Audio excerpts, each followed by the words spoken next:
Saturday morning. And that means it's time to catch up on the local and statewide high school sports scene. Welcome to High School Sports Talk on ESPN Radio 94.1. Now, here are your hosts, Matt Hatfield and Coach Ed Young. Well, one half of that is right. I am Matt Hatfield, and filling in for the coach, we have our local living legend, the 3 L's. But he's a W in our book. That is the one and only Lynn Burke, formerly of the Daily Press and HRVarsity.com, and from time to time of VirginiaPreps.com and ESPN Radio 94.1. How are you? Merry Christmas, Happy Holidays. Well, Merry Christmas, Happy Holidays to you too. Happy to be here. Happy to be filling in for Ed under some strange circumstances. Yeah, and we'll get to that here in a second. We got Thomas Simmons, other side of the glass. He is all chipper, ready to go, rocking his Penn State sweatshirt. What is the line on your Nittany Lions in the bowl game? Is it still like 6 against Kentucky? It's like right around 6, 7. Yeah. And Lynn, correct me if I'm wrong, you're a proud graduate of Ohio University. The Bobcats pitching a shutout of and I say because I'm just a rabid, crazy past fan of San Diego State because they were one of my mid-major darlings, if you will, if you want to call them mid-majors in football. I got off them fast when they started to fade this year, and they blanked the Aztecs in their bowl game. Good job by your Bobcats. I believe it was 27-0. Yeah, the coach down there for the past several years, Frank Solich, who once coached at Nebraska. Yeah. Someone brought up that I think over the last 10 years or something, he's got more wins than Nebraska, too. Does he really? Ooh, they should never let him walk then. And you're not the only Ohio U grad in the area. Our good friend Larry Rabama from the Pilot is also a proud Ohio U alum. So you and Larry can celebrate that during the holidays here. I think that's the only bowl. Is that the only bowl shutout so far, Thomas? Ohio U pitching the lone shutout to this point? I think so. How about that? How about them Bobcats? Good job for the Bobcats. You mentioned under trying circumstances. We want to send our best to the coach, Ed Young. Unfortunately, a couple days ago, his mom passed away. For many that listen to the show, his mom was not doing well a few years ago, and she unfortunately passed the other day. So we send our best to Ed. It's tough this time of year. And listen, a lot of folks listen to the show, a lot of people out there, whether you're in the coaching business, the high school sports business, referees, media, people have opinions on Ed. And we've known him for a long time, Lynn, you and I both, on a personal and professional level. And he is the thing I love about Ed is his honesty. You know where he is. He's genuine as they get. And I think a lot of that comes from his mom and his upbringing. And say what you want about Ed, but he's as real as they get. And I tell you what, he's gone through some tough times on and off the court the last few years.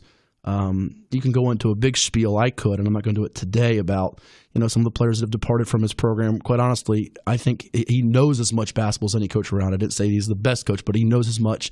And if you know Ed at his core like we do, you feel for him, and we wish him and his family all the best through this very difficult, trying time. What's really sad about the situation is he had planned to go to Pennsylvania this week anyway, so I was going to be here no matter what. But then in the middle of the week, he got the word that his mom had passed, so poor fella had to drive up there by himself and have that hanging over him. And now instead of celebrating Christmas with his mom, he's up there helping to make funeral arrangements. Yeah, that was the last thing he told me Tuesday night, was he was going to go up a day early to surprise her for Christmas. So again, we send our best to Coach Young, and if you get a chance to bump into him in the next few weeks, we hope that you do the same, because it's never a good time to lose a loved one, but especially right around Christmas, it's very sad. And if you're friends of his on Facebook, he put a really, really nice tribute to his mom up there. He did. Very heartfelt. His rock. Yeah, very heartfelt. And that was, I don't want to speak for him, but as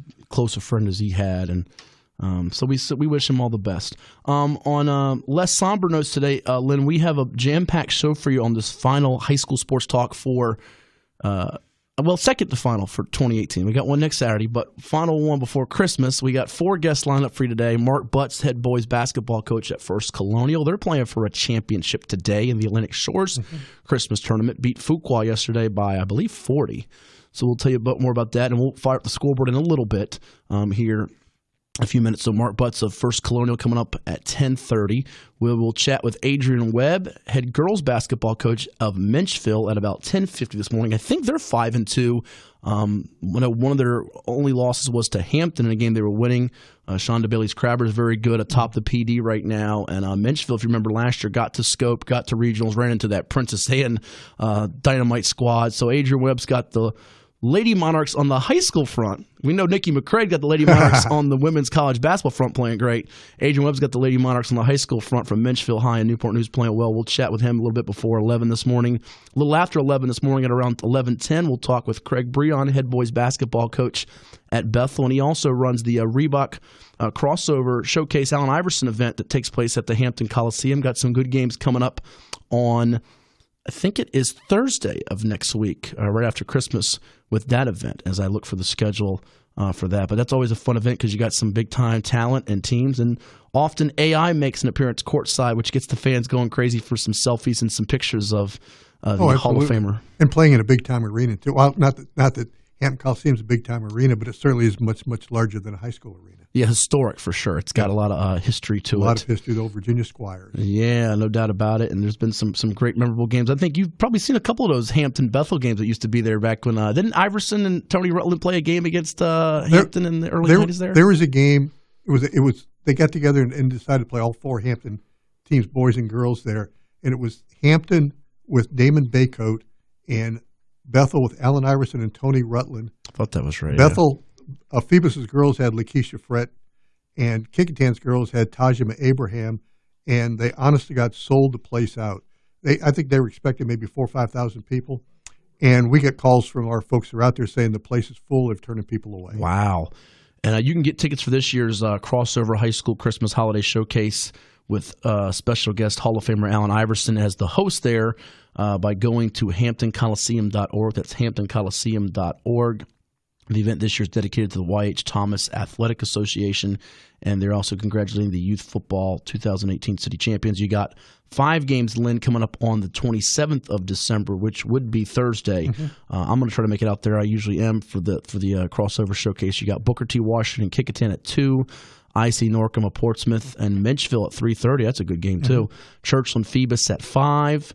We know about Phoebus being perhaps the boys' favorite in the PD, despite the one loss to Menchville. Jamestown and Bethel at 6:30. So we'll talk about Craig Brehon's squad against a pesky Jamestown team under Donovan Bridgeforth's direction. And then Lake Taylor and Hampton at 8 o'clock, defending state champion Titans of Lake Taylor at 8 in that one. And speaking of Lake Taylor, before I get to our final guest and the scoreboard, I want to remind folks today, if you want to see some basketball on this Saturday, you got a couple of options. You got that Atlantic Shores Christmas Holiday Showcase going on, some neat action and some good games going on over there in that one. And then you also have going on at Lake Taylor High School the return of, as I scurry for the schedule that I thought I had. Oh, there it is. Thankfully, thanks to the email from Bobby Pannebecker here. Lake Taylor High School's got an event today. They're hosting Massanutten Academy against Charlotte Basketball Academy in the third of 3 games. And that has some significance because the reigning state player of the year, Darion Sebron, who graduated from Lake Taylor, now at Massanutten, returns home to Lake Taylor. And he's gotten a ton of offers since going the post-grad route. Minnesota's on him, VCU's on him, Texas Tech. So a chance for the Lake Taylor fans to, I guess you call pay a little homage and see Darion Sebron in action, the state player of the year, Tidewater player of the year against Charlotte Basketball Academy, which has a couple local players too, and Tony Epps from Granby and Ray Ward out of Salem. And then the Lake Taylor boys, JV and varsity will be in action. JV against Petersburg at 3, and the varsity boys at 4:30. Tickets $8, $4 for kids 12 and under. Go check out some hoops today. You got Lake Taylor as an option, Atlantic Shores as an option. There's also a tournament finishing up on the Peninsula, the Peninsula Catholic Holiday Classic. It's like the granddaddy over there on that side of the water. It started when I was a young pup. Moved down here from Petersburg during the energy crisis, and Peninsula Catholic has held it pretty much ever since, and I think there are 4 games there today. Yeah, you got some action there. And even beyond the realm of basketball, if you're a sports fan, we always tell people we don't just talk football and basketball and baseball here. There's other things. You got wrestling going on today. I believe it's the Ken Whitley Invitational at Norview High School today. So there's some wrestling in play today if you wanted to check that out. And there's also, I believe, a track event going on at Boo Williams. There's always a track event at Boo Williams every weekend. An indoor track meet out at the Boo Williams, the Booplex, as we call it, over in Hampton. Yeah, the Booplex for sure. And the Toys for Tots Invitational at Ocean Lakes, the Ken Whitley Invitational at Norview at 2. So some wrestling, some track, some basketball, a lot going on. Again, our guest today, the final one we'll tell you about too, at 11:30. Norman Hassell of the Kellam Knights, 6-1 on the year, a 5-game winning streak for them. We'll discuss the Knights, and they got I think a little mini event next weekend they're involved with that features FC and Cox and Norcom and a couple other teams, Great Bridge and Hickory as well. So we'll get into that with Coach Norman Hassell of the Kellam Knights. So again, Mark Butts at First Colonial at 10:30, 10:50 Adrian Webb, girls hoops coach at Menchville, Craig Brehon of Bethel boys at 11:10, and then 11:30 Norm Hassell of Kellam. And if we have time, if you can't do it now, you can go to Virginia Preps and my YouTube page and see the interview with Robert Kirby of Granby. We might squeeze that in as they had a big win coming from behind to beat Green Run on Thursday night. So a lot to do on this edition. And the phone lines are open at 757-687-9494. Give us a call at 757-687-9494. Lynn, are you ready to go through some scores from last night? I sure am, but I'm just waiting for Keith to call to wish us Merry Christmas. Well, he can wish us happy birthday. It's not ours. Happy birthday. I think Dino's got a birthday on Christmas, though. But let's fire up the scores and go through them. And the phone lines are open at 757-687-9494. And since it's kind of wasn't a full slate of games from last night, what I'm going to do, if Lynn allows me to and has no qualms or issues with it, I'm going to sprinkle in some Thursday games with some Friday games and give you a little bit of a somewhat full schedule of what happened around the region, the area on the hardwood. You cool with that? I'm cool. All right. Lynn is always cool. He's a cool cat, folks. And hey. Thursday night around the area on the hardwood. Let's start with the girls real quick. Kellam beat Bayside 51-38. Lansdowne over Salem 50-42. Ocean Lakes 88. First Colonial 32. The last couple weekends, you keep hearing about this Kyla McMacken. Triple-double for her, Lynn. 29 points, 19 rebounds, 10 steals. There's a lot of young ladies that would take that for a week. She did it in one night. Wow. Pretty good stuff right there. Tallwood a winner over Cox, 59-44.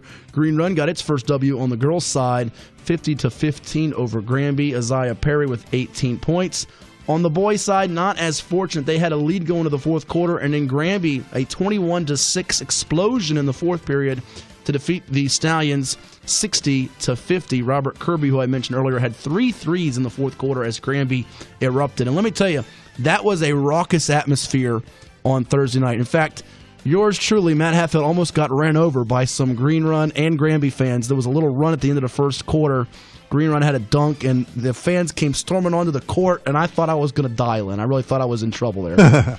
I had to duck and, take cover. In fact, I think a couple of cheerleaders even tumbled a little bit there. But nonetheless, nobody got seriously hurt. It was a good game, great atmosphere. Granby 60, Green Run 50, and a big non-district matchup on Thursday night.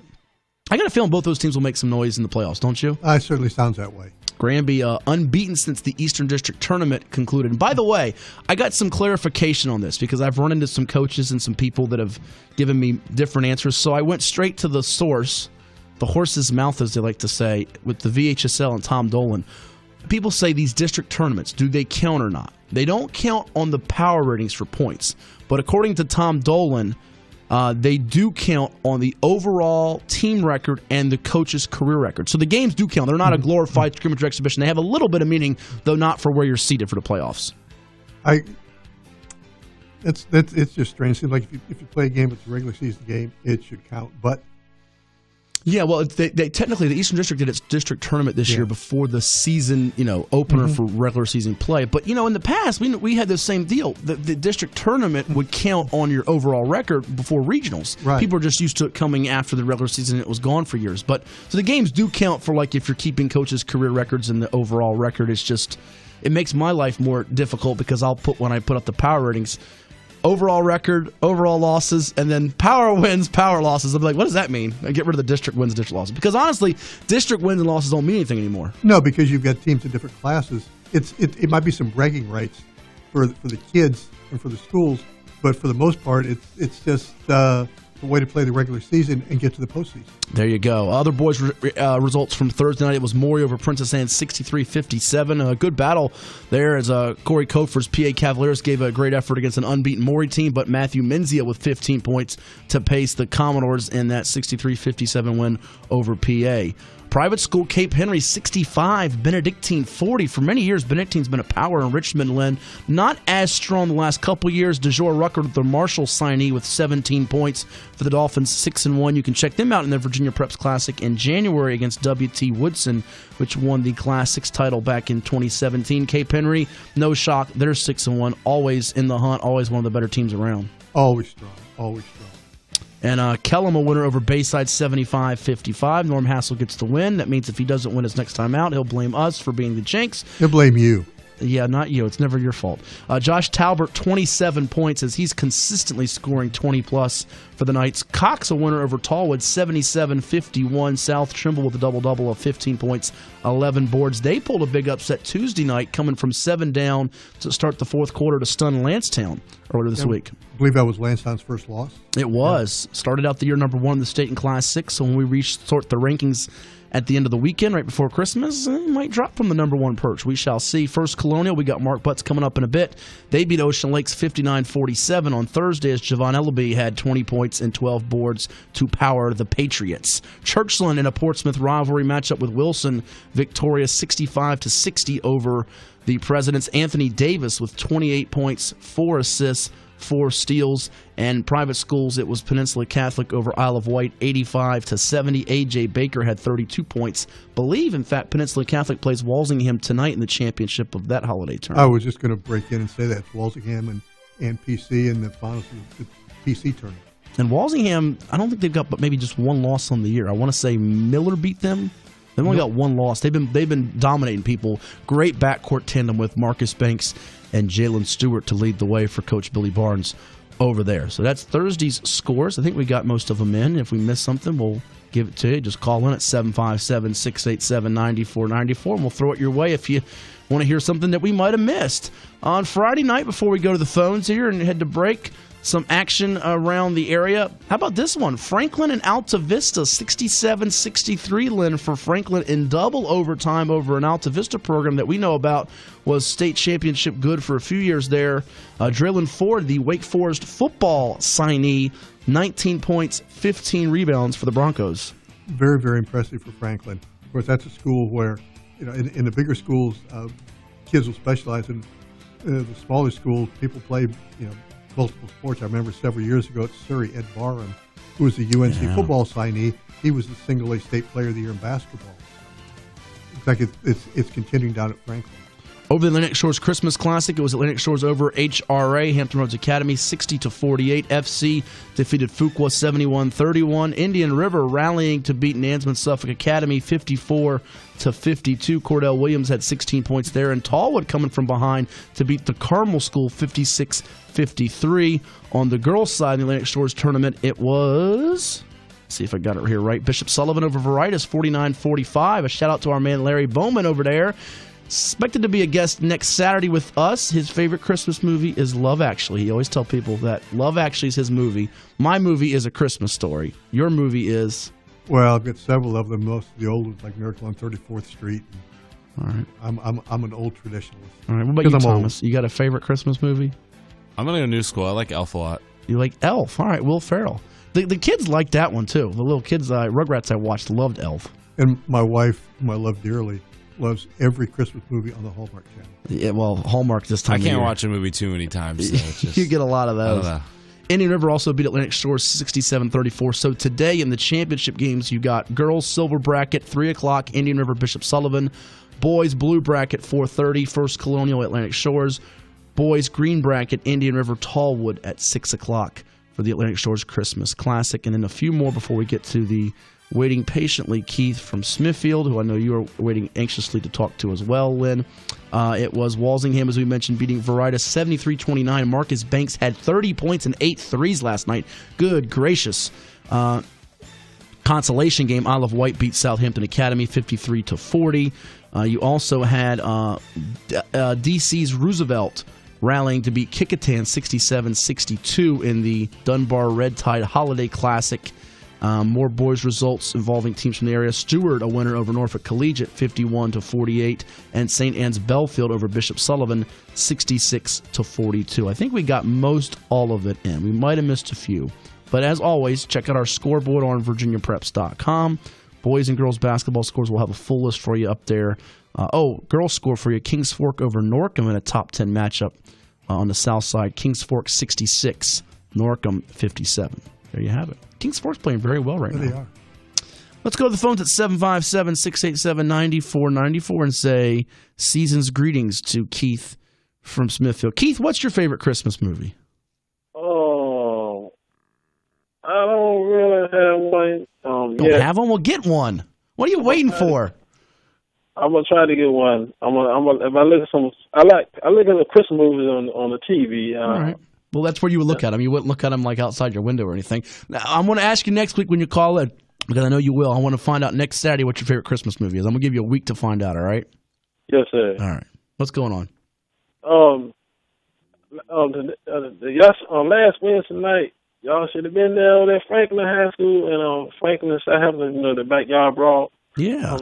And last week, it was a packed house over there last Wednesday night, and it was a bomb burn that came down to the wire last Wednesday night. Well, you're a Southampton alum, but do you like Franklin's squad this year? They got a good team. Both teams, they got a good team. Southampton came down to the wire. Shamar Reed Wilson hit the game-winning shot at the buzzer. Boy, I tell you what, South Henry gets the win there. Franklin's had some heart stoppers, Lynn. Games down to the wire the last two games with Alta Vista and Southampton. Yeah, absolutely have. What else is happening, Keith? Next Saturday, you be up Nashville, King Falk next Saturday? That's my plan. Now, we don't know what Coach Young's status is. As we mentioned, top of the show, his mom passed away, unfortunately, this week. So I have no idea if he'll be there coaching, and I'm not sure what his status is, to be honest with you, Keith. Yeah, if you see Ed Young, give my daughter so Ed Young, we're going to keep him in his prayer. We'll do so. And if he's not coaching, I would imagine it will be his top varsity assistant, JV coach, Craig Frost, on the sidelines coaching that game. That's what I would imagine if he's not there. Yeah, last thing I got, next Thursday, the Surrey Cougars will play Bruton next week for their Christian tournament. And Surrey began the year number 2 in the state in Class 1 there, Keith. So with Chilhowie falling in their opener this week to, I think it was Castlewood or Northwood. I get my woods mixed up. It could move Surrey to number 1 in the state, perhaps in Class 1. Yes, sir. Anything in top 10 and 4A, I ain't seen none in 4A for the 4A. Let me give you our 4A top 10 to begin the year. You mean for boys, right? For boys. All right, here's what we had. And again, we're resorting these this weekend. We went 1 to 10, Monacan 1, Lake Taylor 2, GW Danville 3, who I believe is still unbeaten and beat Halifax last night, Jefferson Forest 4, Louisa 5. Watch out for Chris Sheldon. He is a 3-point machine. John Hanley, which lost to Lake Taylor in last year's state final, number 6. Grafton at number 7, surprising loss to Tab this week, and Doug Baggett. Number 8 is Eastern View, Loudon Valley at number 9, and Kings Fork at number 10. Watch out for them too, Keith. They just beat Oscar Smith this week, and they've got Lakeland coming up in that Kings Fork holiday tournament. Yes, sir. What if Smithfield, if they win and stay on the field, Smithfield? I do think in this new resorting, I think we will see Smithfield in the top 10. I'm not sure what spot, but they were one of the teams outside looking in, along with Huguenot and EC Glass, that we were considering. I definitely think they're going to be in the new rankings, as their body of work so far speaks for itself. Yes, sir. And y'all have a Merry Christmas to y'all. Merry Christmas and Happy New Year, Keith. You too, Keith. Yes, sir. This is the one and only Keith from Smithfield. When we return, we'll be chatting with Mark Butts, head boys basketball coach at First Colonial High in Virginia Beach. That's coming your way on High School Sports Talk, presented by VirginiaPreps.com on ESPN Radio 94.1.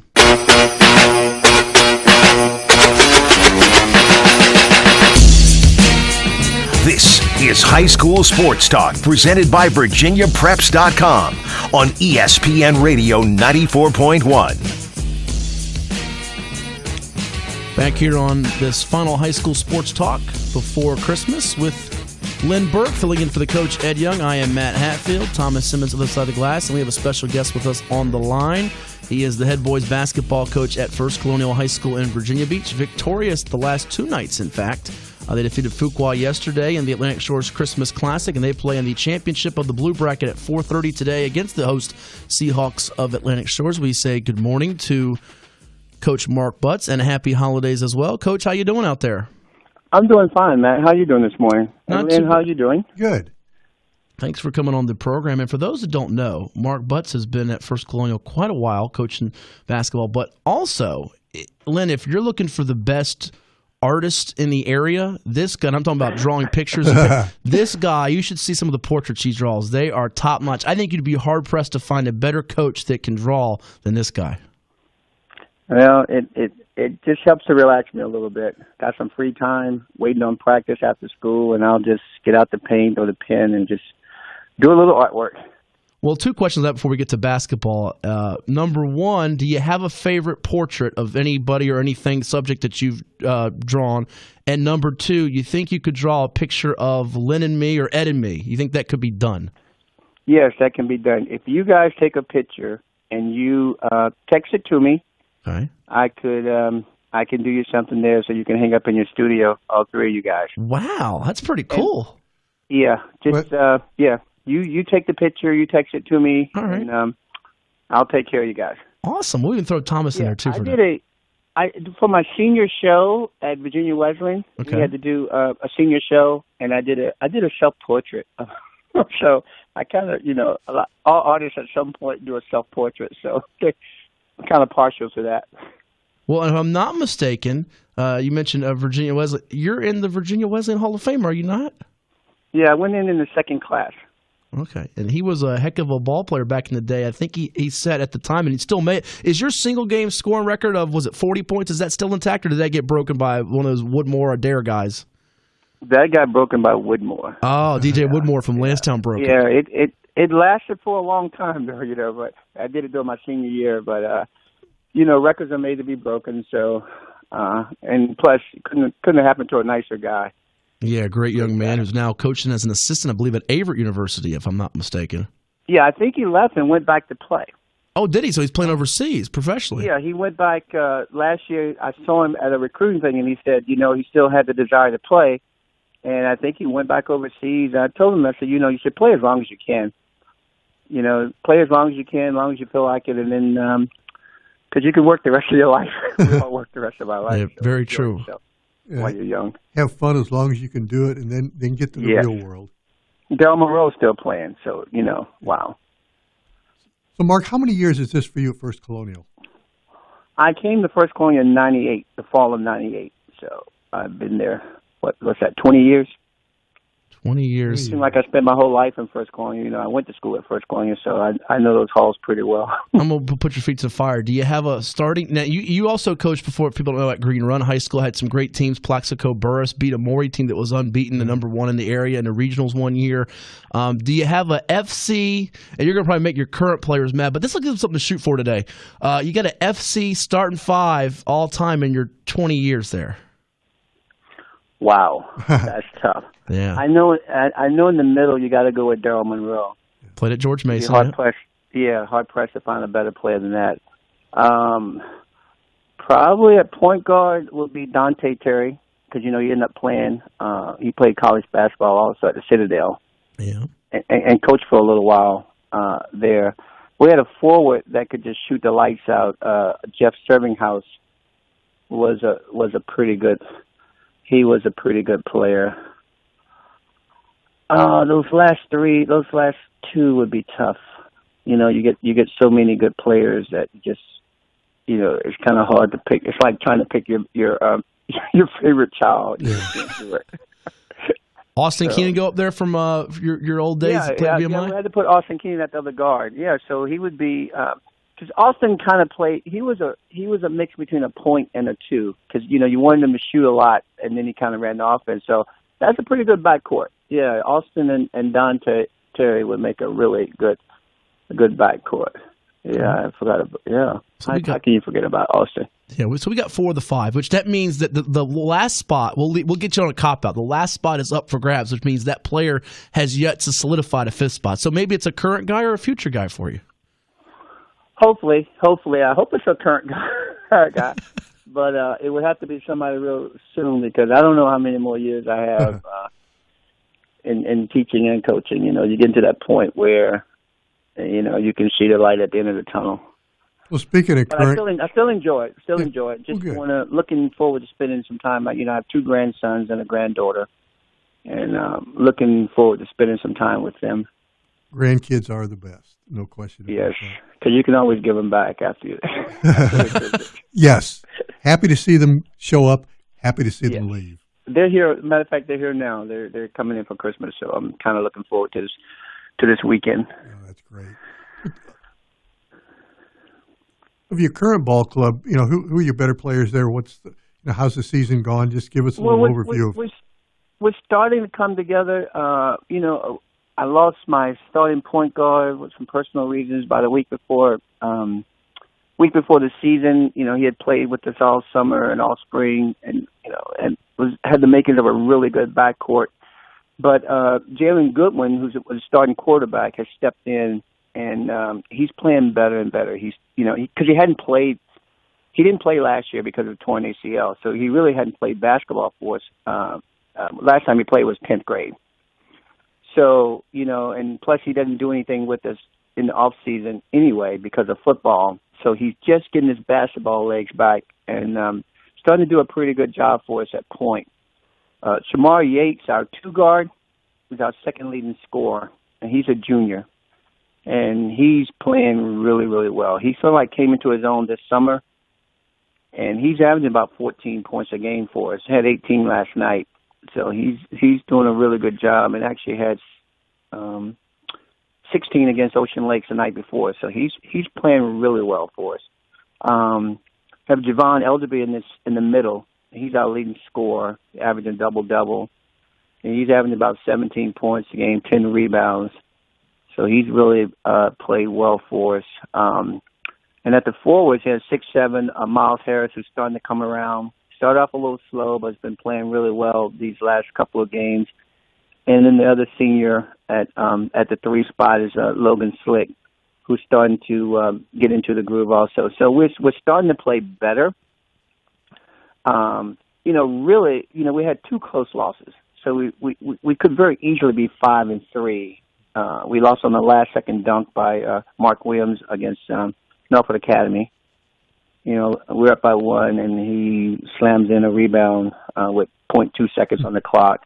And we lost a close one to National Suffolk Academy, up by 4 with 30 seconds to go. So, we're right there. So today's going to be tough. I saw stayed and watched about a half of Atlantic Shores, and they were a really nice team.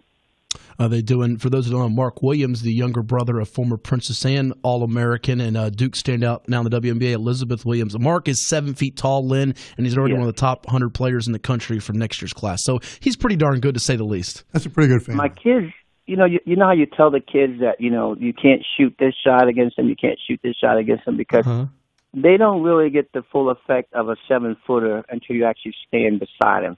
Yeah. And you realize how tall this kid is. And then when he puts his arms up, he was well over 8 feet, with a reach. It's like, he's going to be a good player. He's going to be a good get for whoever ends up signing him. Yeah, in my opinion, he's the best junior in the area. If he's not, he's in the conversation for best junior in the area. We're talking with Mark Butts. He's the head boys basketball coach of the First Colonial Patriots. A couple of nice wins the last 2 nights, as they've got tonight at 4:30 in the Atlantic Shores Holiday Tournament. The host Seahawks of Atlantic Shores in the Blue Bracket Championship. It's High School Sports Talk presented by VirginiaPreps.com on ESPN Radio 94.1. Mark, also a great standout and a Hall of Famer from Virginia Wesleyan with over 1,100 career points there, and was the 2007 Beach District and Eastern Region Coach of the Year. Coach, you mentioned those kind of standout players for you with Shamar Yates and Javon Ellaby, a double-double for you, Miles Harris. The scoring is starting to come for you.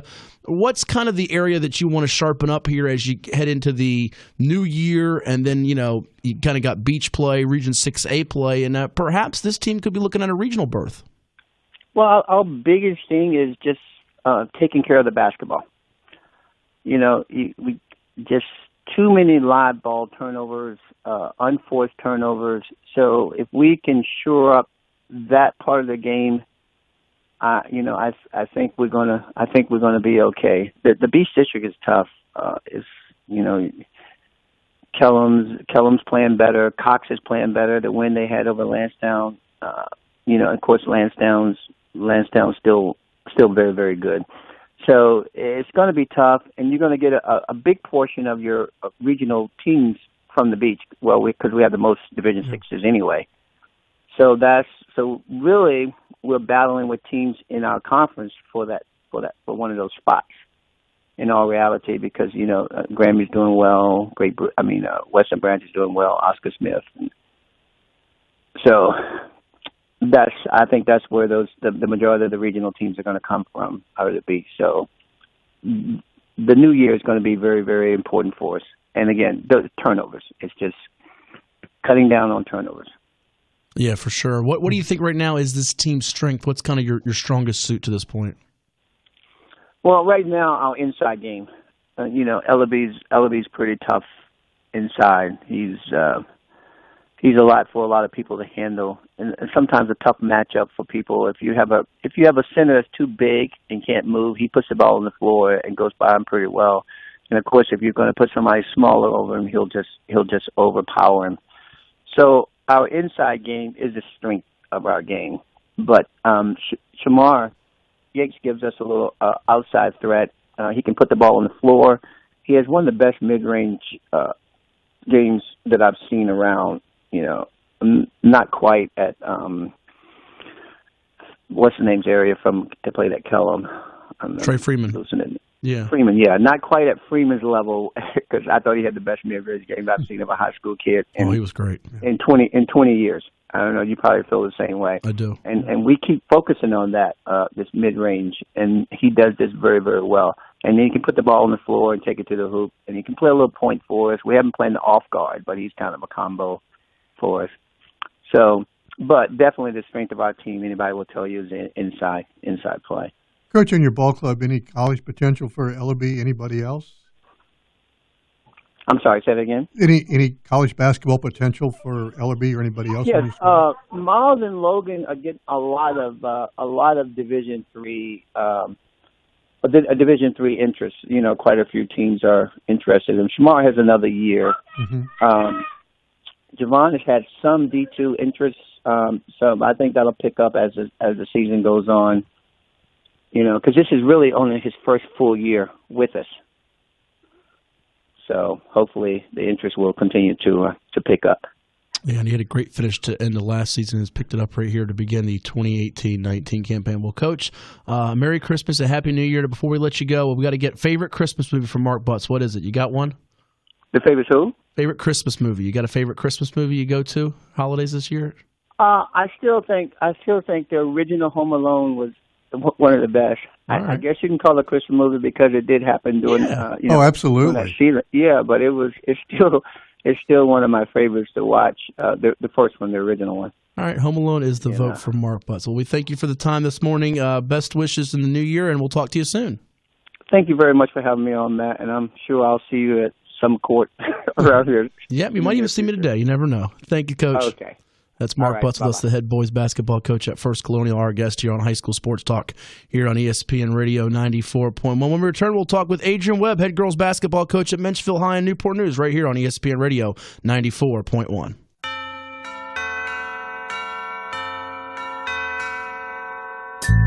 This is High School Sports Talk, presented by VirginiaPreps.com on ESPN Radio 94.1. Back here on the program with Lynn Burke, filling in for the coach Ed Young. Matt Hatfield with you as well on this 22nd of December, 3 days before Christmas.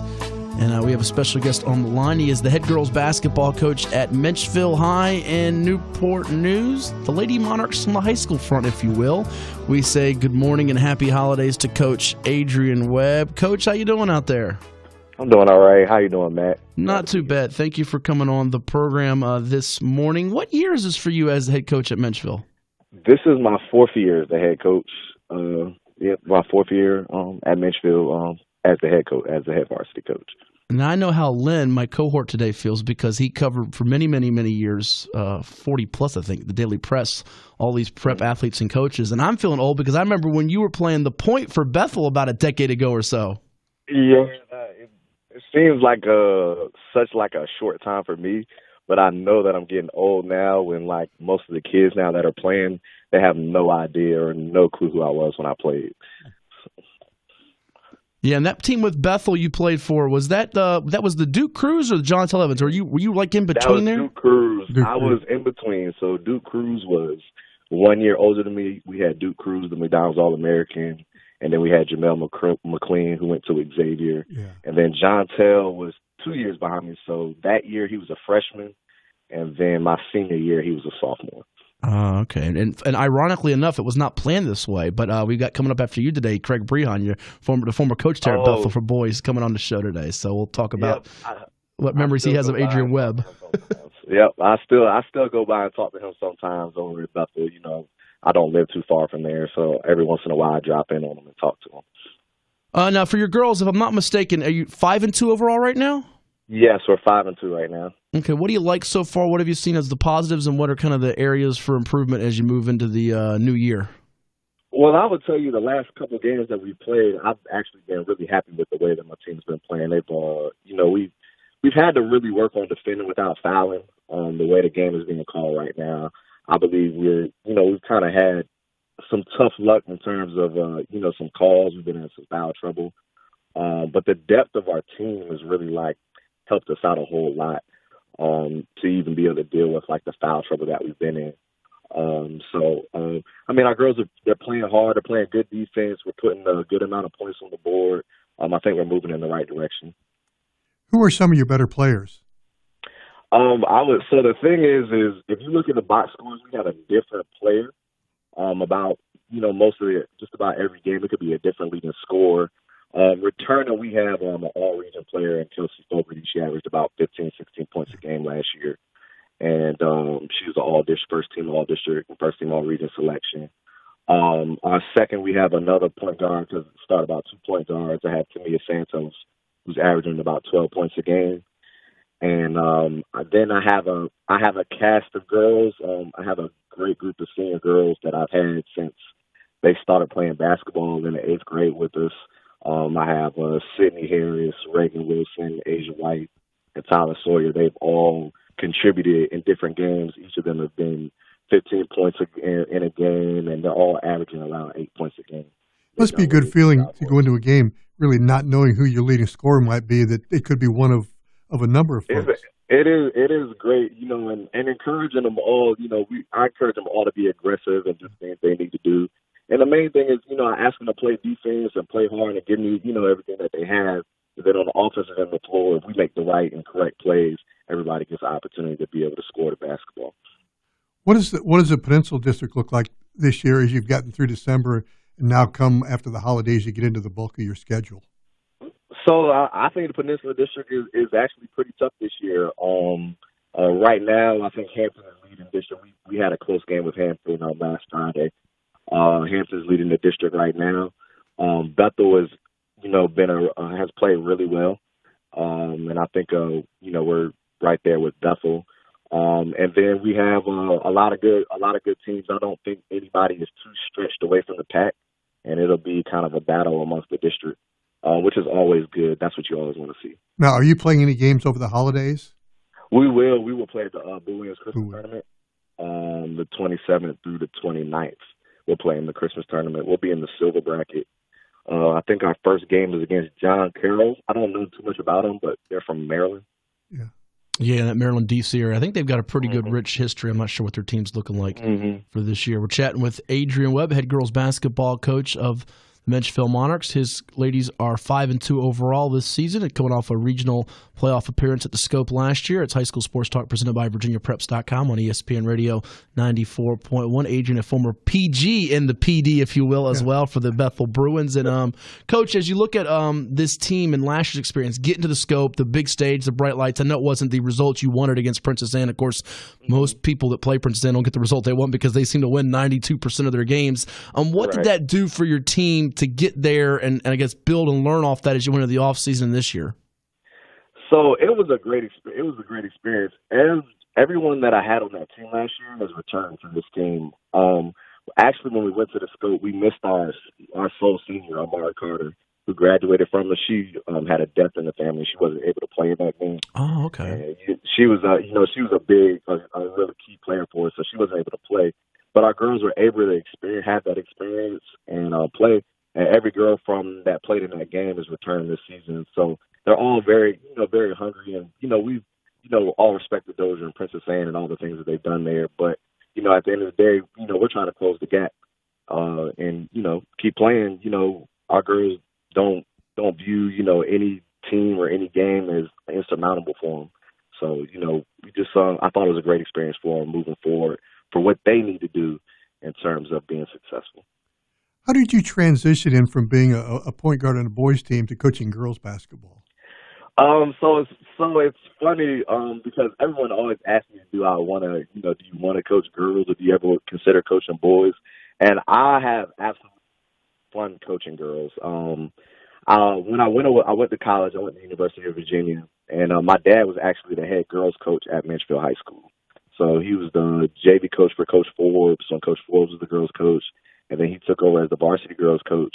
And my sister, she attended Menchville, and she played basketball at Menchville. And I used to come back home, and I used to always help out, like coaching the summer league or the future league or fall league or whenever I was out of school.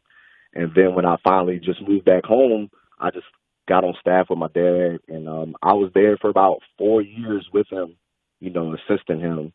And then my father got sick, and as he got sick, I kind of took over the program for him. Well, we thank you for the time this morning. Before we let you go, a couple more real quickly. Regionally, Princess Anne's the favorite. I think they're the favorite. You put them in any bracket division, if you will. Kind of how do you assess the girls' basketball scene? Obviously, you're going to look at the PD because that's the district you got to play with the likes of even teams beyond Class 5 with some of the Class 6 schools like a Woodside and so forth. But how do you kind of break down the regional outlook for 5? It looks like Princess Anne's the favorite, but there's some other good teams like Norview and Hampton as well. Yes, Norview and Hampton will both be tough. Kempsville is doing a really good job, and that's who we saw in our first regional game last year. In Kempsville, they have some added talent. A few girls have transferred in, and they've got some freshman talent that have come in. They're doing a really good job. I think if I'm not mistaken, they might be undefeated right now. I think you might be right, yeah. Yeah, they might be undefeated right now. So they've done a good job, and we had a good 2 battles with them last year, and I know that they've continued to get better. So they'll do well, I'm sure, in 5. Hampton, Bethel will be good contenders in 5, and I think the race will be tight. Of course, Princess Anne has that ranking up at the top, but I think a lot of the other 5A teams are looking to close that gap, and it'll be heavy competition amongst each other in the region. Yeah, it should be a lot of fun at the scope when we get there come February, Lynn. Absolutely. Well, to put you on the spot, has nothing to do with basketball. We're asking everybody today, what's your favorite Christmas movie? My favorite Christmas movie. My favorite Christmas movie is the Jim Carrey Grinch. Oh, the Grinch. That's my favorite Christmas movie. That's another my one. Girls are probably, if my girls ever heard that, they'd probably be laughing because they probably say I'm like the Grinch sometimes. But that's my favorite Christmas movie. So the last 2 coaches we've talked to, it's been Home Alone and now the Grinch. Yeah, well, but the Grinch has got some good moments too. He has a soft spot to him as well. Well, Coach, we thank you for the time this morning. Continued success we wish you with the Menchville Girls program. Have a Merry Christmas and a Happy New Year, all right? All right, thank you. Appreciate it. That's Adrian Webb, head girls basketball coach at Menchville High in Newport News, our guest here on High School Sports Talk, presented by VirginiaPreps.com on ESPN Radio 94.1. You got a tally sheet in there, Thomas. We got votes for the Grinch. We got Home Alone. We got Christmas Story for me. We got Keith. Did Keith ever pick the one? Did he? No, we're going to put him on the spot next week. Yeah, I want to update mine to any of the claymation movies actually, because those are the best. The I've totally forgot about those, but those are awesome. All right. Well, before we sign off, we've got our favorite Christmas song, but you got to keep it tuned if you haven't heard it before, and if you have, you'll love it. Either way you slice it. When we return, we'll be chatting with a guy that once coached Mr. Adrian Webb, the head boys basketball coach at Bethel High in Hampton. And it's funny, I think, Lynn, among active coaches, it's funny, I'm looking at a spreadsheet I have of, this was in 2013, coaches wins in the region, the old Eastern region. You had Jack Baker at Moore at the top, he's retired. Walter Brower at Hampton, he's retired. He's actually still on the bench with Eric Brown, but not as the head coach. Dennis Katufas at Menchville, he's retired. Then you get to the likes of Ed Young and Craig Brehon and Mark Butts and Dwight Robinson. Really, half these guys have retired in the last few years. But so he's one of the active top wins leaders, if you will, in the 757.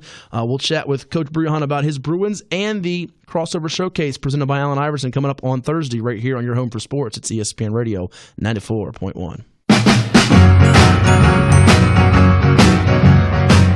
This is High School Sports Talk, presented by VirginiaPreps.com on ESPN Radio 94.1. Back here with Lynn Burke filling in for the coach Ed Young on this final Saturday before Christmas. Matt Hatfield with you. Thomas Simmons, Other Side of the Glass on High School Sports Talk presented by VirginiaPreps.com on ESPN Radio 94.1. We got a special guest here, and he's going to tell us about the crossover high school Christmas holiday showcase coming to the Hampton Coliseum December 27th, as well as his boys basketball team. I believe, Lynn, this is, if I'm not mistaken here, year 24 at the helm of the Bethel Bruins, who he's taken to the state tournament a couple of different times, and a career record of 363 and 203 entering this year. So he's approaching 400 victories. We say season's greetings and hello to Coach Craig Brehon. Coach, how's the holidays treating you? Matt, I'm glad to have this time off for Christmas, these couple of weeks we have from school. Things are going well. Looking forward to getting back in the gym with our guys and preparing for this classic. We've got the Iverson Classic and the next new year. Yeah, some good matchups coming up on Thursday, it is, at the Hampton Coliseum. You can get tickets by going to hamptoncoliseum.org with Booker T versus Kickingham, Norcom, and Menchville at 3:30, following that 2 o'clock opener with Kickingham and the Bookers. Churchland Phoebus at 5, Jamestown Bethel at 6:30, and Lake Taylor Hampton at 8 o'clock. Let's get into your team a little bit. Saw you guys in our Super Showcase Saturday at Churchland a few weeks back, right before the season, and it looks like this team is got some good underclassmen, and you're in the right direction. It's a process, right? Well, it is a process, and we are in the right direction. We've got to keep these kids together, and I applaud the kids, their effort, although we're losing this year. We're 2-5 at present. We've been in some games, and what we've got to correct, obviously, is the mental breakdowns, the turnovers. We put ourselves in position for success, watching film, walking through those situations in practice. And when you get to the game, sometimes the game gets sped up and guys aren't just making the right decisions. But we, as a staff and our players, have got to stay the course and correct those turnovers. We're averaging about 19 a game right now, just too many to win any ball games, any meaningful ball games. And that's our mindset right now. Well, we had Mark Butts earlier on from First Colonial, and his team's got a couple of nice wins here going to the Atlantic Shores Christmas Championship today, and he mentioned the live ball turnovers with a young team. That can be an issue. But I noticed the other day, even in your loss to Woodside, you had a lead on them early, tight game at halftime. So you've gone up against some of the better teams, and there's a lot of quality teams at the top of the Peninsula District, and you've held your own. It's just a matter of finishing and handling adversity when it comes. Well, that's correct. We were up at half and was up 7-18 after the first quarter. But what we've got to do is stay the course. You know, what got us to that point was playing as a unit. We don't have an individual on this team that can lead us like we've been accustomed to in the past. So our guys have got to trust each other, play with each other, and not try to do too much. Sometimes we're trying to manufacture plays, and it leads to live ball turnovers, dunks, or layups in the other direction. And that's gotten us in trouble. So once we just start sharing the ball instead of trying to do a lot individually, when we're ahead, when we're having success, I think we'll have success as the games come to closure. But I'm happy and proud of these guys. We had a good game against Woodside the other night, and I told the kids, I'm not going to sit here and be satisfied with a moral victory. You played well. We've got to get better and win these games, but we're on the right track. Craig, can you talk a little bit about the showcase coming up at the Coliseum?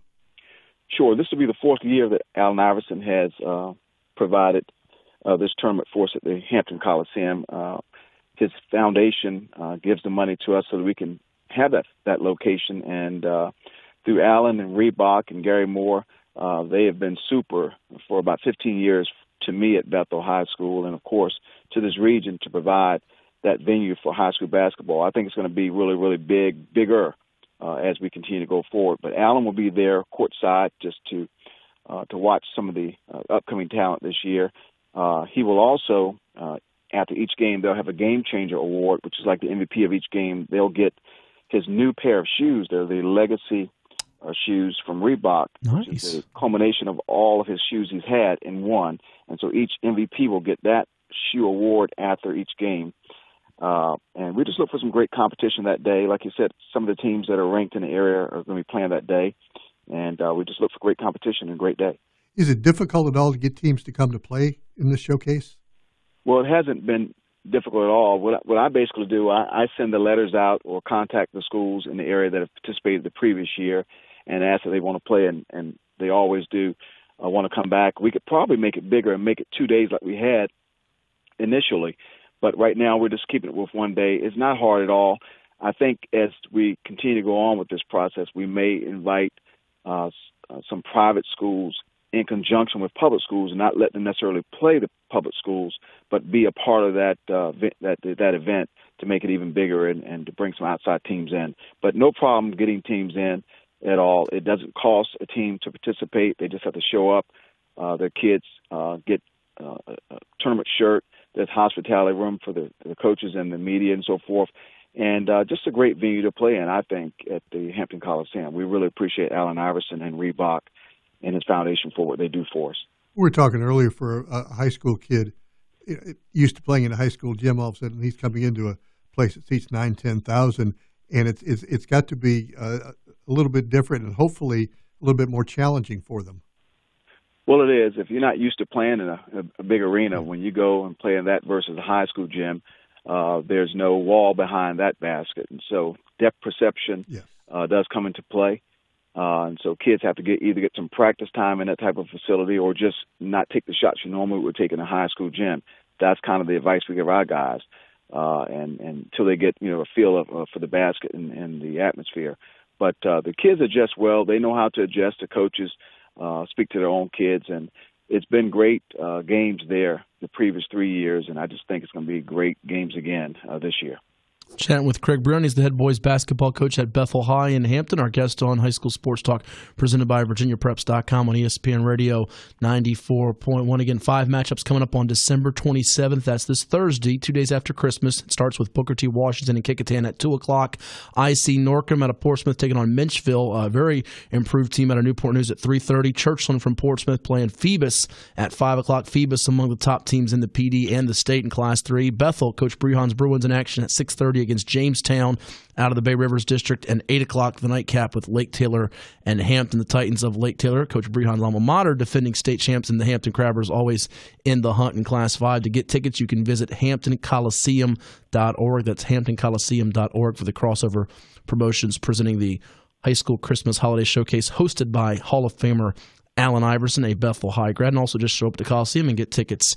And Coach, looking at this year's team for you, no household names like some of the names we've become accustomed to over the years, like the Jontel Evanses, the DeJour Dickinses, the Aaron Baycoat, Cam Baycoat, and so forth and so on. But you got some pieces that could be intriguing by season's end and making some noise. Tell us about some of them. I know Jalen Davis, a guard, that's caught our eye as well.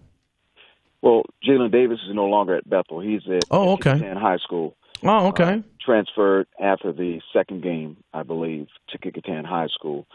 But we do have Jamani Smith, who is a senior, who's averaging 12 points a game for us. He is actually taking the scoring load as of recently. He had 32 against Gloucester. He had 20 against Woodside the other night. And so he's starting to fill it up for us, and we just got to get him to be more consistent with the basketball in his hand.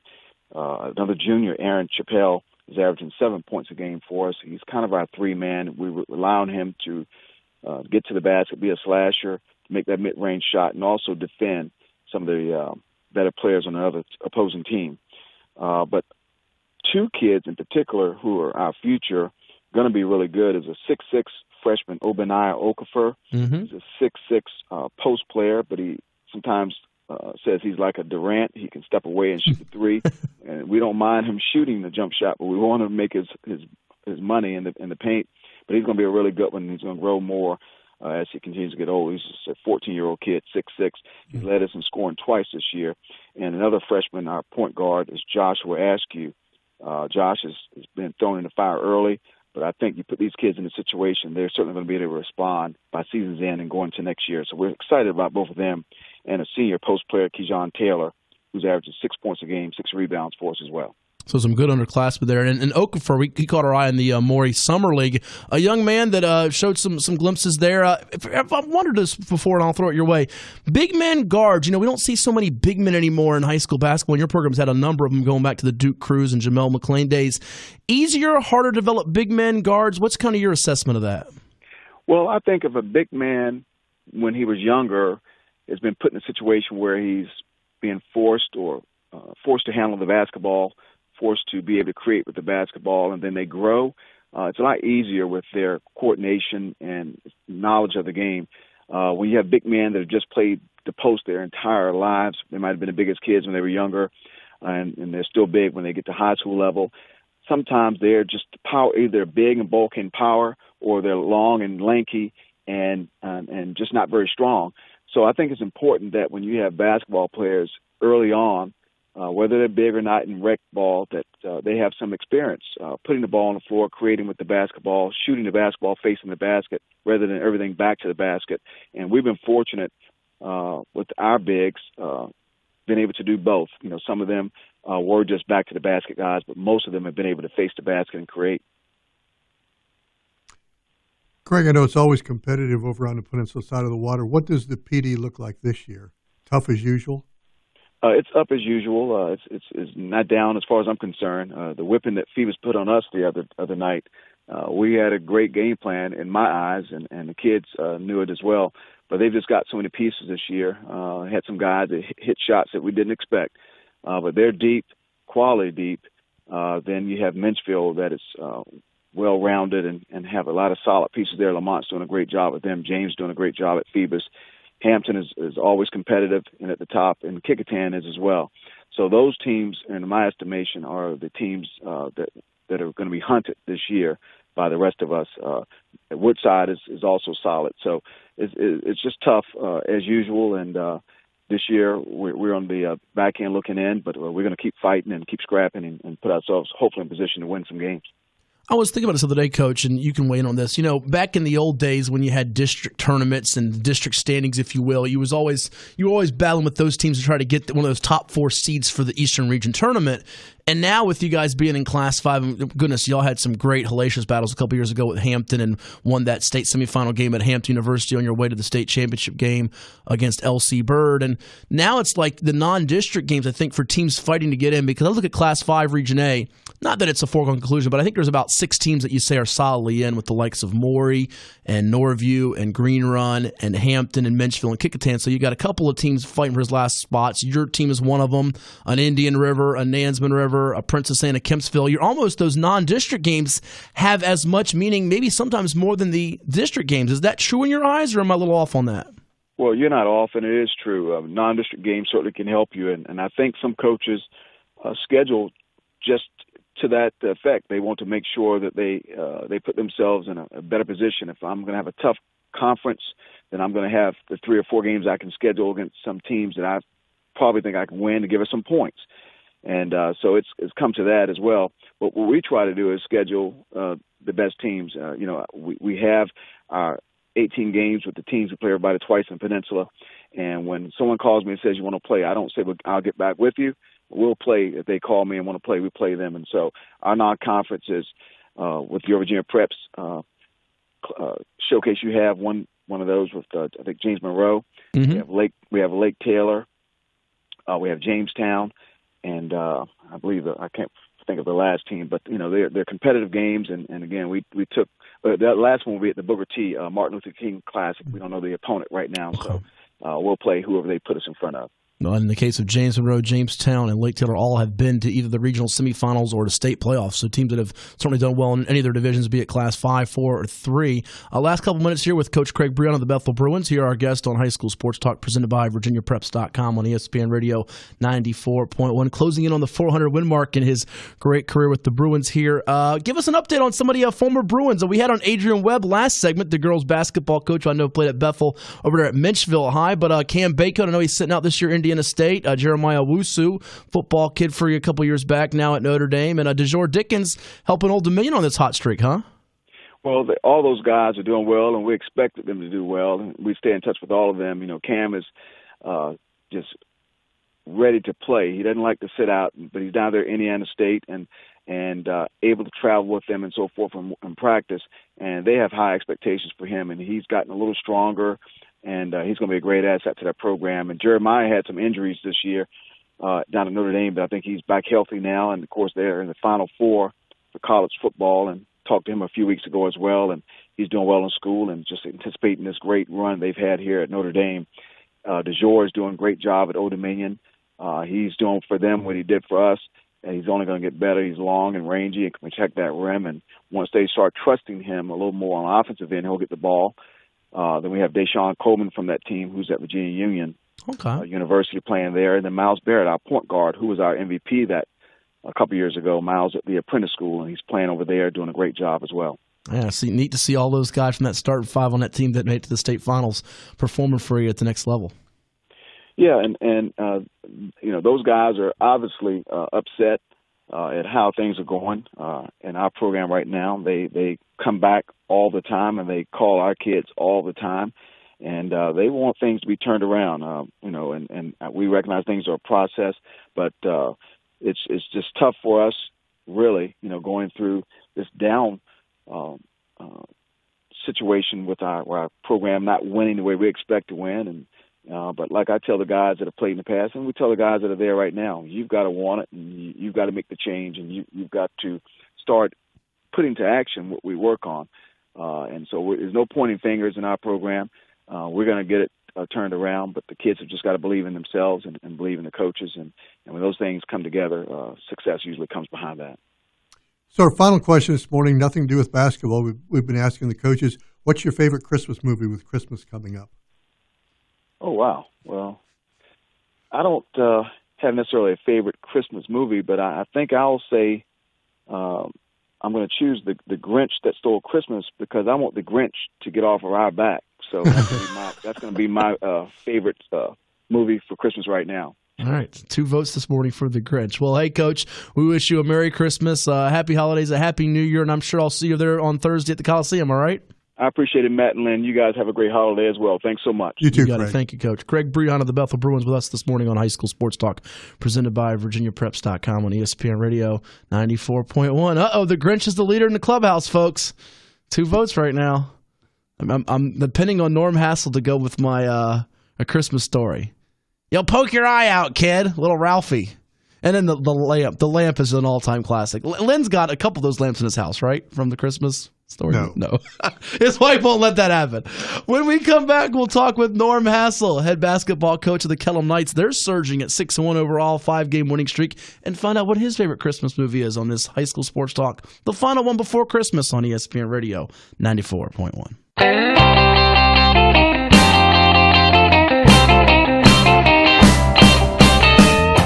This is High School Sports Talk, presented by VirginiaPreps.com on ESPN Radio 94.1.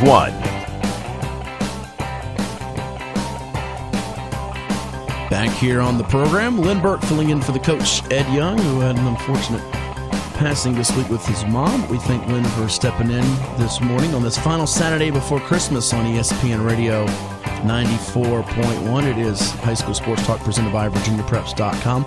Don't forget, later on today here on ESPN Radio 94.1 at 1:30, we have college basketball. Old Dominion plays host to Morgan State. That's 1:30 coming your way. And then we have an NFL double dip tonight, courtesy of our friends at Westwood One. Washington at Tennessee, the Redskins and the Titans. And then Baltimore, the Ravens, at the Chargers from Los Angeles. Lynn, who you going with those games? You going with the 2 home teams, Titans and Chargers? Depends who's playing quarterback for Washington. Their 8th or 9th starting quarterback of the year. I heard it's pretty crazy. I heard they were going to audition you for that spot. You don't want that job? No. You'll pass. All right. At this time, we have a special guest with us. He is the head basketball coach of the Kellam Knights in Virginia Beach. 6-1 overall on the season. 6 wins, 1 loss, 5-game winning streak. Red hot, a team to watch out for in the Beach District in Class 6. We say good morning and happy holidays to Coach Norman Hassell out there. Coach, how you been? Good. Hey, Matt, how you guys doing? Happy holidays, you guys. Thanks for having me. No doubt. Thank you for coming on the program this morning with us. Just got done with practice, right? When I say just done, seconds ago. So the sweat is still, you still got it on your forehead, right? And my back and my fat stomach. Well, I don't know about all that, but tell us about this team here. You're 6-1 on the season. Before we get to some of the key names and what's on the horizon for the Kellam Knights, are you where you want to be? Are you a little ahead, a little behind? Give me, as a coaching staff, what you're talking about amongst with the guys of your assessment here. You're really about 1/3 of the way through the season here. Yeah, 1/3 of the way. I mean, as a coach, you can't be upset with 6-1. I wanted to be 7-0, like any coach would want to be. We lost by 6 to Green Run on a night where I thought we were playing well enough to win. So that kind of sticks with me. So kind of where we want to be. Acceptable for now. How about that? Yeah, acceptable's good enough here. Let's get into some of the names to watch for you here with the Knights. I know it begins with Josh Talbert, who was a returning second-team All-State performer, beach, all region. I mean, to me, he's one of the best senior guards in the area who hasn't signed or committed anywhere, and whoever gets him is getting a good basketball player. Yeah, and it just amazes me. I mean, you got a guy of his caliber with his athleticism, the way he can shoot the ball, the way he defends. And there are people with lesser caliber with scholarship offers, and I'll never be able to figure that out. But that's for all these wise college coaches around here to figure out. I don't know what they're looking for. I don't know what they want. The kid carries a 3.8, top-notch classes, great kid. I don't know what else they need him to do, but Josh is going to play basketball until it happens, and that's how we roll. Yeah, he's definitely got a chance to play at the next level for sure, and he's been a catalyst for your team. And it's funny, the last few years, even going back to that Trey Freeman, Ramon Snowden team, you've been knocking on that state tournament door. How hungry have the guys been this offseason to say, all right, we're going to make that history this year and be that team that gets through? I'm sorry, repeat the question? I said, you've been knocking on that state tournament door, Coach, even going back to the Trey Freeman, Ramon Snowden years where it seems like 4 or 5 times you've been at one win away from that state tournament. How hungry has Josh and the rest of the guys been to be that team that breaks through and gets to the state playoffs this year? Well, we're always that hungry. And, why a guy here that I work with, our head custodian said, I tell you one thing's a fact. You keep kicking on that door and eventually it'll pop open. So we're just going to take a big old boot and keep kicking it. It'll pop open. Looking at some other key pieces for you. I know inside for you, Mason McCovic, sophomore's got a lot of talent for you. Tell us more about him and some other parts around Josh for you on the squad. Mason is doing real well for us.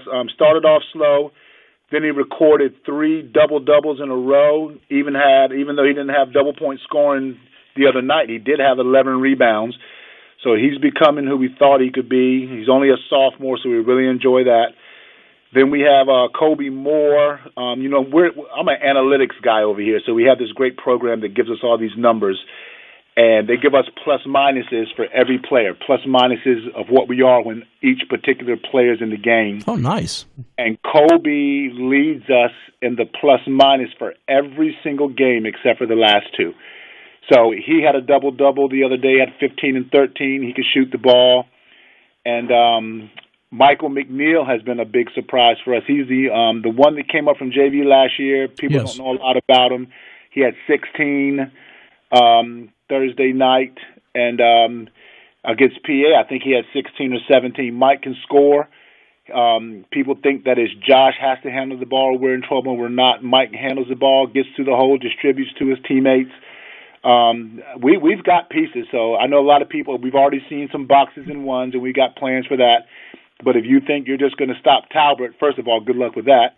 But if you think you're just going to stop him and then we're just going to fall apart, that's just not the case. If I'm not mistaken, Mason comes from pretty good stock, the grandson of Jack Ankerson, the longtime sports figure here in this area. That's correct. He does come from great stock. I think his dad played linebacker at Wake Forest, and his mom was a volleyball All-American at Catawba, if I'm not mistaken. Yeah. So good genes there. Soccer, not volleyball, sorry. Soccer, yes. And looking at this team, when people play Kellam, it's always frustrating from what other coaches say because of the way you guys control tempo and the discipline you play with. How difficult is it to get them to buy into the system that you guys run, and what's kind of the biggest key from day one in getting them ingrained to what you do? It's not really the buy-in. They always buy in. It's the discipline to do it. So thank God you weren't at our practice today, or you would have understood what I was talking about. Discipline, but you just have to see it's easy to do when no one's looking. We're 5-0, but extremely difficult to do when certain teams and defenses throw different pressures at you. And that's why we always say when we say play hard, part of that means playing smart. I know my kids are going to go hard. I know they're going to work hard. We got one of the toughest teams. We got Damian Maisel comes over from football, Colby Rosser comes over, and those two guys just bring this great element of toughness. So this is one of the tougher teams I've ever had, and it's a hard-working team, but we're so young. I feel like every year I get younger. I don't know how that keeps happening. But Which is you're getting older, that's what it is. Yeah, maybe that's what it is. But we're so young, a lot of kids haven't had to be as disciplined for long periods of time. So we just got to stick to the discipline. Like even when we played Green Run, I thought we were great, and there was about 3 or 4 game minutes where we just weren't disciplined. And they just, Green Run's a very good team. They took advantage of that and won the game. So we just got to stay disciplined. Right now, would you consider your team a better defensive team or better offensive team? Defensive team. We're probably better defensively. There's a couple things we could do to confuse teams, and our on-ball defense has gotten much better, but our 5 defense, our zone defense, and our man-to-man defense have really gotten better. And I know a lot of teams we play really don't have much structure, and they look at us and say, I'm just going to take this kid one-on-one. And it's becoming more difficult to do that. And if you do, we've got rotations to make. Our man looks like a zone because we've got rotations out of it. We try to do what we do out of that. So I think my defense is better. We're chatting with Kellam head basketball coach Norman Hassell. His Knights 6-1 on the campaign, a 5-game winning streak as well. It's High School Sports Talk presented by VirginiaPreps.com on ESPN Radio 94.1 as we talk to you on this final Saturday before Christmas. And Coach Hassell always having the Kellam Knights in contention, Lynn, as they come into this year now. They have had 9, looks like it's going to be 10 consecutive winning seasons for the Knights as he's closing in on career win number 200 with the Kellam Knights there in Virginia Beach. Coach, what's the biggest surprise, either with the team in general or individual, for you here at the 1/3 way? Michael McNeil has pleasantly surprised me. He just was untested. I know he can play, so the way he plays does not surprise me, but I didn't know what he would do uncontested. And then, other than Josh, Kobe played some minutes last year. Mason came off the bench, but it was here and there. Noah Reedy came off and provided some minutes here and there. So the best surprise right now is how some of these guys who have just been role players off the bench have come in and learned how to be depended upon. And they're kind of holding that down a little bit. And now there's new guys that come off the bench. Sometimes I call them my dog group. I could throw in Kobe Rosser and Dane Maisel and Ralph Hammond and Connor Capozzi, and who's my 4th guy? I'm missing somebody. And Jimmy Thomas.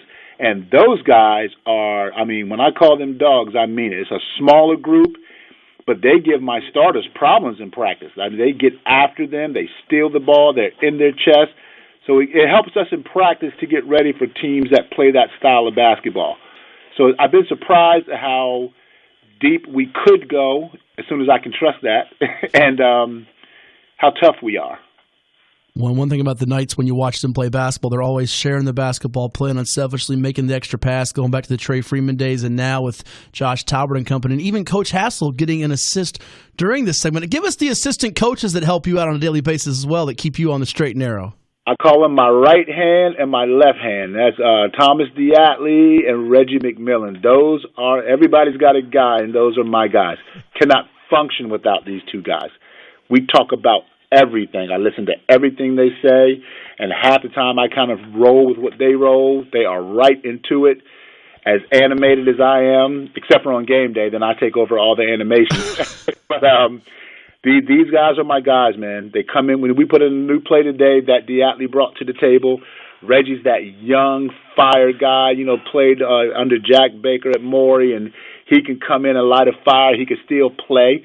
He'll let these guys know, you can't even guard me. How you trying to win a game, So I got exactly what I need. 2 young guys. I'm getting old. They can go out. All I can do is fuss and act ignorant, but these guys can get on the court and still do their stuff. And Reggie also got pretty good at trivia. He's won a couple of Virginia Preps Classic shirts, Lynn. So I ever give him his T-shirt, man?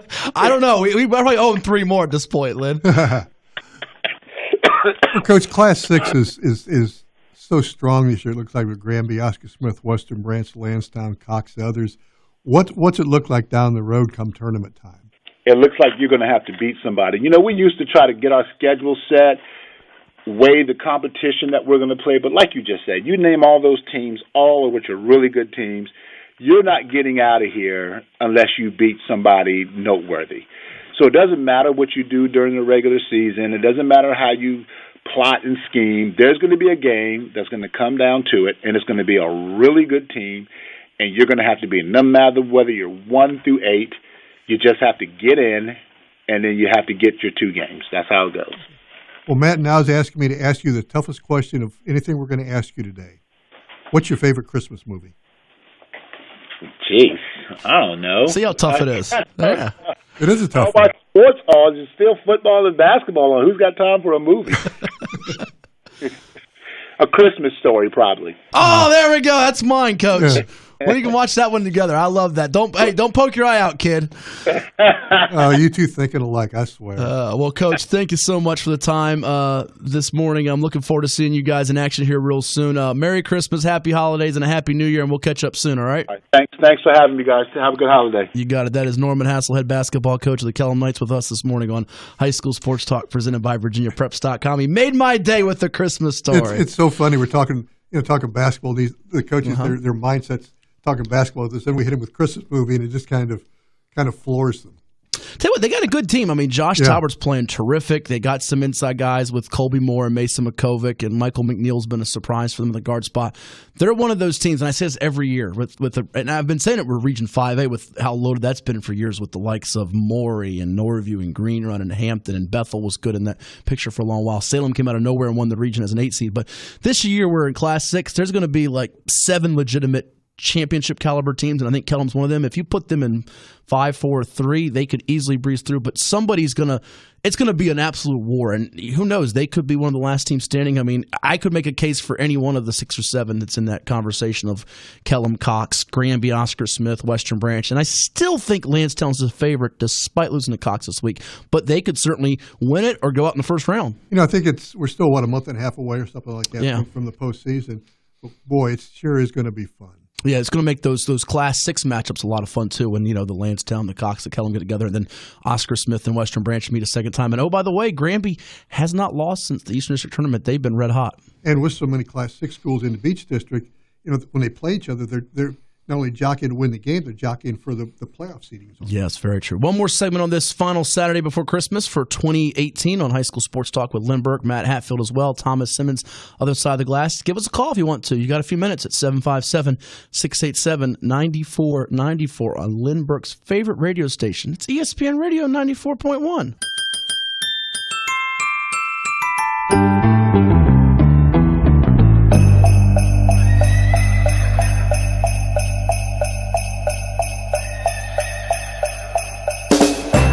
This is High School Sports Talk, presented by VirginiaPreps.com on ESPN Radio 94.1.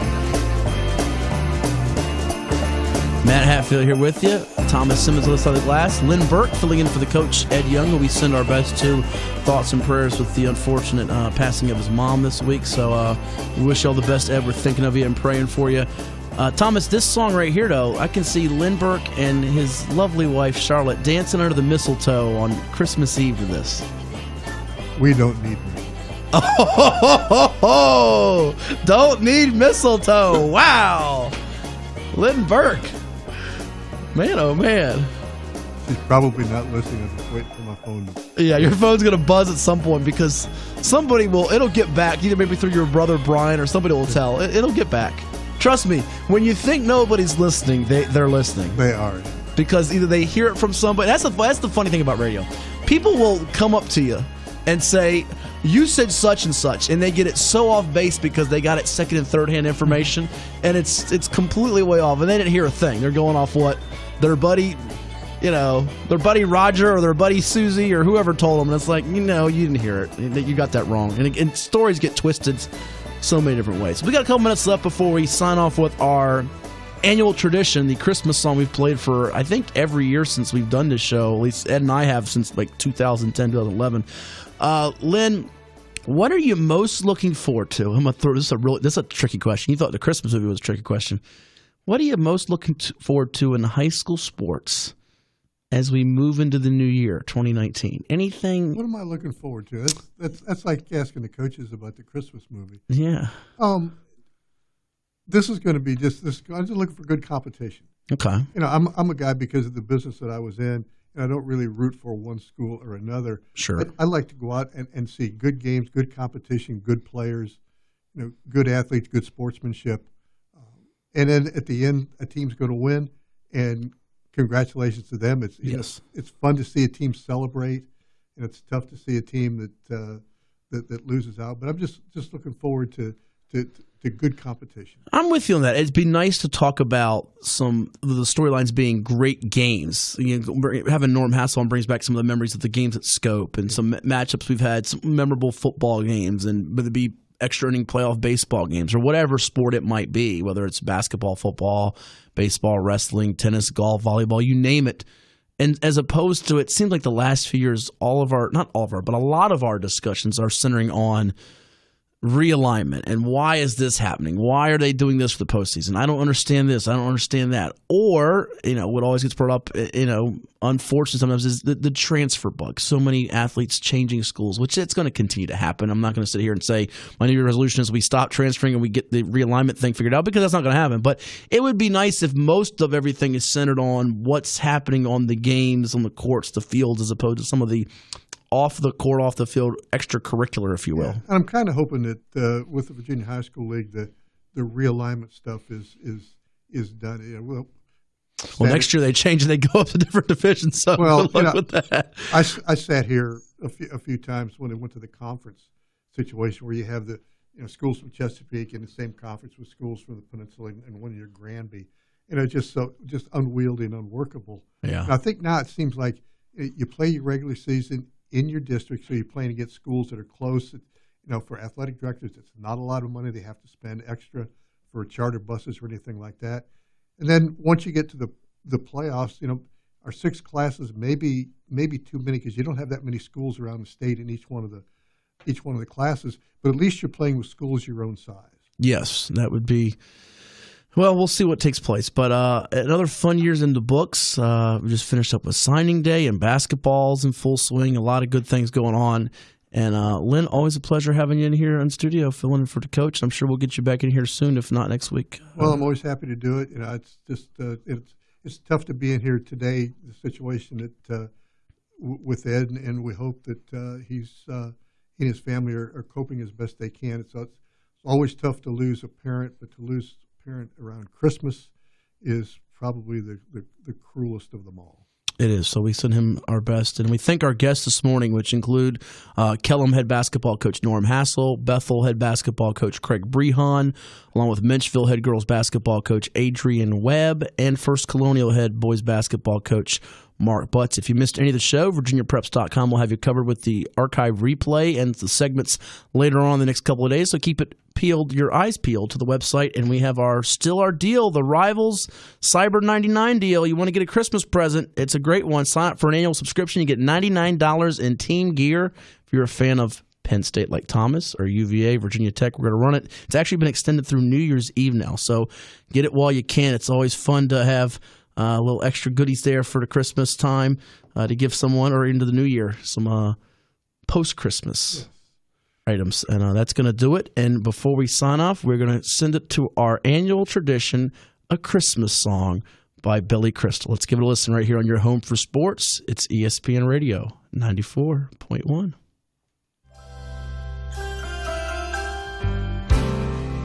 Chestnuts roasting on that open fire, yeah. Jack Frost, who looks marvelous, he's nipping at your nose. Oh, I hate when that happens. Hello once again, everyone. Yuletide carols are being sung by a choir as we speak, right there. And these folks, they're dressed up like Eskimos. It's unbelievable. Don't get me started with these Eskimos. Are they Hawaiians or Indians or what? Everybody knows. Some turkey, my friends, some mistletoe, some beverages by Hoffman. They all help, yeah. They all help to make that season bright. Willie? Oh, tiny tots. With their eyes all aglow. They'll find it very hard to sleep tonight, my darlings. Like Errol Flynn, he could not sleep, but when he woke up, he looked. They know that Santa's on his way. Yeah, he's loaded lots of toys and goodies, like matzahs by Stripes, for the unleavened experience of a lifetime. And every mother's child, my little darlings, They're running around the house, crazy, going nuts, with their flap from the pajamas with their little tush sticking out, looking up into the night to see if those reindeer really know how to fly. Great, reindeer gonna fly. They're gonna leave a Danish on my windshield from 100 feet. And so, we're offering this rather simple, pedantic phrase right here, Muhammad. Yeah, Howie, this is to the kids, the future champions, from 1 to 92. Thanks, champ.